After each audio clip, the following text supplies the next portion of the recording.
देश में कल से वैक्सीनेशन का दूसरा चरण शुरू होगा। निजी अस्पतालों में वैक्सीन लगवाने के लिए 250 रुपए प्रति डोज आपको देने होंगे। इसे लेकर एमपी कांग्रेस अध्यक्ष कमलनाथ ने सरकार पर हमला बोला। उन्होंने ट्वीट किया है कि कुछ महीने पहले जब चुनावी दौर चल रहा था, कोरोना की वैक्सीन आई भी नहीं थी, तब भाजपा नेता आम आदमी को फ्री वैक्सीन लगाने के बड़े बड़े दावे कर रहे थे। और आज यह जानकर कि देश में बुजुर्गों और गंभीर बीमारी वाले लोगों को भी वैक्सीन के 2 डोज के 500 रुपए चुकाने होंगे, काफी आश्चर्य हुआ। आम आदमी का तो अभी नंबर ही नहीं आया है और वैक्सीन भी जुमला बनी।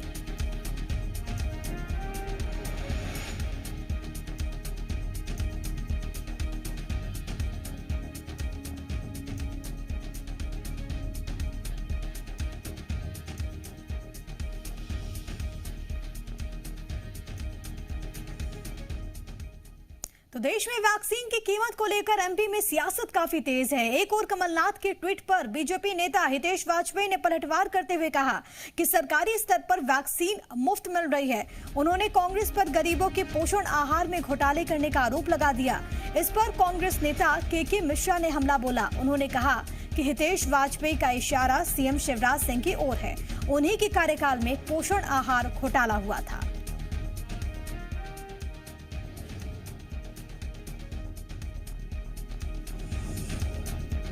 बहुत बड़ी संख्या में कोरोना वॉरियर्स और फ्रंटलाइन वर्कर्स को ये वैक्सीन प्राइवेट में और सरकारी नज़रिए से सभी जगह से फ्री ऑफ कॉस्ट लगाया गया है।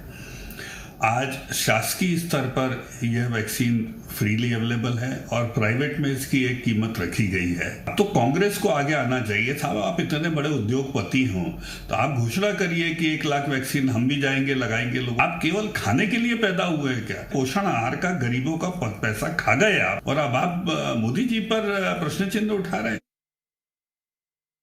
बनकर आज हितेश वाजपेयी जी जो कमलनाथ जी पर आरोप लगा रहे हैं, मैं नहीं जानता हूं कि उनका इशारा किधर है, मगर मुझे लगता है कि उनका इशारे पर या उनके निशाने पर वर्तमान मौजूदा मुख्यमंत्री शिवराज सिंह जी चौहान है। और अब वर्तमान मुख्यमंत्री माननीय शिवराज सिंह जी चौहान के सरकार के दौरान विधानसभा में सरकार ने स्वीकारा था कि शिवराज कार्यकाल के 12 वर्षों में 12 लाख बच्चों की कुपोषण से मौत हुई है। और इसी मुद्दे पर रात 8 बजे देखिए आपकी आवाज।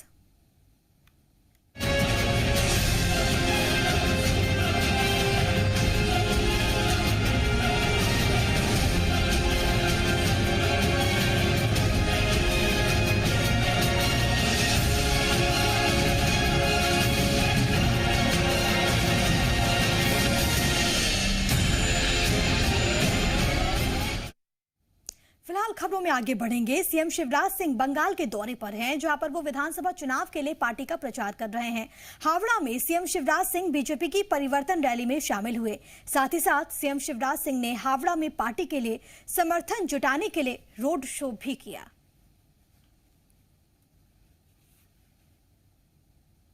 गोडसे भक्त रहे बाबूलाल चौरसिया के कांग्रेस ज्वाइन करने पर पार्टी में मचा घमासान खत्म होने का नाम नहीं ले रहा। अब होशंगाबाद में कांग्रेस की अंतर्कलह में नया मोड़ आ गया है। कांग्रेस के पूर्व प्रदेश प्रवक्ता मानक अग्रवाल को पार्टी से निष्कासित करने के लिए होशंगाबाद जिला कांग्रेस अध्यक्ष ने सोनिया गांधी, मुकुल वासनिक और कमलनाथ को पत्र लिखा।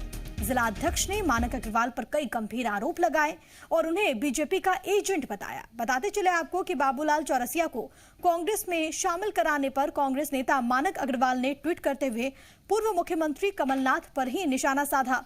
लिखा उन्होंने कि कमलनाथ जी को यह स्पष्ट करना चाहिए कि वो गोडसे की विचारधारा के साथ हैं या फिर गांधी जी की विचारधारा के साथ। तो बाबूलाल चौरसिया के कांग्रेस में आने के बाद पार्टी में घमासान मचा हुआ है। ग्वालियर में अरुण यादव के समर्थक माने जाने वाले रुपेश सिंह यादव ने कांग्रेस कार्यकर्ताओं के साथ मिलकर बाबूलाल चौरसिया के खिलाफ प्रदर्शन किया। इस दौरान जमकर नारेबाजी हुई। रुपेश यादव के अनुसार कांग्रेस का सच्चा कार्यकर्ता गोडसे के पुजारियों को कांग्रेस में बर्दाश्त नहीं करेगा। इस कारण कांग्रेस को विघटन का सामना करना पड़ सकता है। वहीं बाबूलाल चौरसिया को कांग्रेस में लाने वाले कांग्रेस विधायक प्रवीण पाठक पर भी जमकर हमला बोला। कहा प्रवीण पाठक की जितनी उम्र है उतना अरुण यादव का राजनीतिक अनुभव है। अरुण यादव बड़े से सीनियर लीडर हैं उनकी सोच और प्रवीण पाठक की सोच में बहुत अंतर है। प्रवीण पाठक की जितनी उम्र है उतनी उनका राजनीतिक कैरियर है। तो मेरा यही निवेदन है कांग्रेस पार्टी के नेताओं से भी कि गांधीवादी विचारधारा की जो पार्टी कांग्रेस बनी हुई है उस विचारधारा पे चलें, गौर से भक्तों को कांग्रेस पार्टी में ना लाएं, अन्यथा कांग्रेस में विघटन होगा और कांग्रेस का सच्चा कार्यकर्ता उसका विरोध करेगा। वहीं सतना की रैगांव सीट से बीजेपी विधायक जुगल किशोर बाघरी की तबीयत बिगड़ गई है। तबीयत बिगड़ने के बाद उन्हें एमपी सरकार के विशेष विमान से सतना से भोपाल लाया गया, जहां पर उन्हें इलाज के लिए नर्मदा हॉस्पिटल में एडमिट करा दिया गया। विधायक जुगल किशोर पिछले कई दिनों से बीमार है। पिछले 2 दिन से वो सतना के सर्किट हाउस में ही रह रहे थे।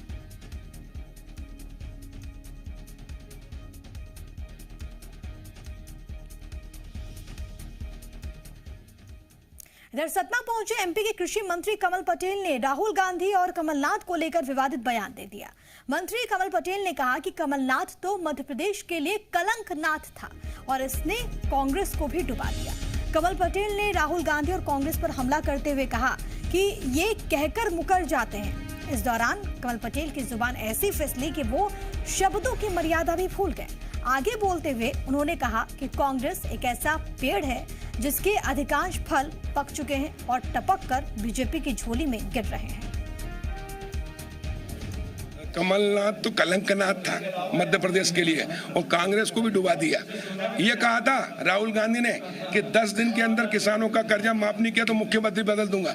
थूक के चाटने वाले कांग्रेस के राहुल गांधी है। ज्योतिरादित्य सिंधिया जी ने धक्का दिया, 22 विधायकों को इस्तीफे दिला के अब विधायक देख लिया रोज टपक रहे कांग्रेस के।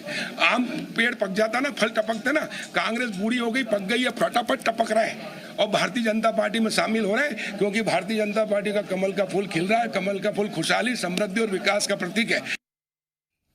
तो वहीं एमपी के कृषि मंत्री कमल पटेल के बयान पर कांग्रेस ने पलटवार किया है। कांग्रेस ने कहा कि कमल पटेल बीजेपी के एकमात्र ऐसे नेता हैं जो भ्रष्टाचार के लिए मसीहा के तौर पर जाने जाते हैं। इनके बेटे हत्याओं में शामिल रहे हैं। कमलनाथ जी के सामने इनकी कुछ हैसियत नहीं है। उनकी पत्नी का कर्ज माफी कमलनाथ जी ने किया है, रिकॉर्ड उठाकर देख लें। भारतीय जनता पार्टी के एकमात्र ऐसे नेता हैं जो भारतीय जनता पार्टी में भ्रष्टाचार के लिए मसीहा के रूप में जाने जाते हैं। इनके पुत्र हत्याओं में शामिल रहे हैं। कमल पटेल अखूट संपत्ति इकट्ठी करने के लिए रहे हैं, यहाँ तक कि इनके हाईकोर्ट तक में केस चले हैं। वो कमलनाथ जी पर उंगली उठा रहे हैं। इनकी हैसियत कमलनाथ जी के मुकाबले कुछ भी नहीं है। कमलनाथ जी वो नेता है जो कर्ज माफ की बात जो कर रहे हैं। इनकी पत्नी का कर्ज भी कमलनाथ जी ने माफ किया है, जरा रिकॉर्ड उठा के देख लें। इस तरह की बातें करके लोगों को इस तरह करने वाले व्यक्ति, अरे आदरणीय राहुल गांधी ने 10 दिन का कहा था, लेकिन कमलनाथ जी वो व्यक्ति थे जिन्होंने 1 घंटे में ही पूरे कर्जे की फाइल को साइन कर दिए थे। तो वहीं सागर में निकाय चुनाव को लेकर बीजेपी प्रदेश अध्यक्ष वीडी शर्मा ने कार्यकर्ताओं की बैठक ली। उसके बाद मीडिया से बात करते हुए कहा कि निकाय चुनाव में बीजेपी इतिहास रचेगी। वीडी शर्मा ने कांग्रेस पर भी जमकर हमला बोला। उनके अनुसार कांग्रेस केवल गांधी जी के नाम का इस्तेमाल करती है। उन्होंने पूछा कि जिसे आज गांधी परिवार कहते हैं, उस परिवार का गांधी जी से क्या संबंध है। भारतीय जनता पार्टी आगामी आने वाले नगर निकाय के चुनाव में ऐतिहासिक सीटों के साथ, जैसे गुजरात के अंदर हम पिछली बार 68% सीटें जीते थे, इस बार हम 84% सीटें जीते थे। कांग्रेस केवल गांधी जी के नाम का केवल उपयोग करती नहीं, गांधी जी के विचारों को कभी कांग्रेस ने जमीन पर नहीं रखा। बाबा साहब अम्बेडकर को लेकर राजनीति करने का वो प्रयास करते, लेकिन बाबा साहब अम्बेडकर के विचारों को और बाबा साहब अम्बेडकर के लिए जो उन्होंने इस देश के लिए किया, उनके लिए अगर मैं गर्व से कहता हूं कि अगर किसी ने किया है तो भारतीय जनता पार्टी की सरकारों ने उनके सम्मान के लिए क्या हो सकता है। मध्य प्रदेश के निकाय चुनाव में कांग्रेस कोई भी रिस्क लेने के मूड में नहीं दिख रही। पार्टी हर स्तर पर न केवल जिताऊ प्रत्याशी उतारना चाह रही है, बल्कि उसकी जीत भी 100% सुनिश्चित करने की कोशिश कर रही है। खबर है कि नगरीय निकाय चुनाव में इस बार कांग्रेस अलग रणनीति के साथ ही साथ आ सकती है। पार्टी अब उम्मीदवारों का नाम आगे बढ़ाने वाले नेताओं से जीत की गारंटी भी लेने जा रही है। यानी अब उम्मीदवार को रिकमेंड करने वाले नेता को ही उसे जिताने की जिम्मेदारी लेनी होगी।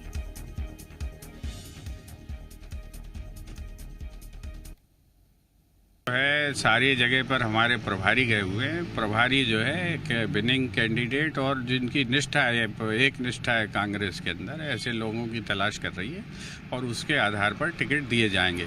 और निश्चित रूप से जो रिकमेंड करेगा किसी को उसका तो उससे कहा जाएगा कि उसको जिताने की गारंटी ले, और जिताने की गारंटी लेना चाहिए। कांग्रेस की तो गारंटी जब्त हो गई अभी इन उपचुनाव में, क्योंकि कांग्रेस ने अभी जो उपचुनाव में टिकट दिए थे वो गारंटी लेके ही दिए थे और जनता ने वो गारंटी जब्त कर दी। और यही नगरीय निकाय चुनाव में होने वाला है। कांग्रेस के जो गारंटर हैं या गारंटी देंगे वो कांग्रेस की फिर से गारंटी जब्त होना है। और यहाँ पे वक्त हो गया एक बहुत ही छोटे से ब्रेक का, फौरन हाजिर होते हैं।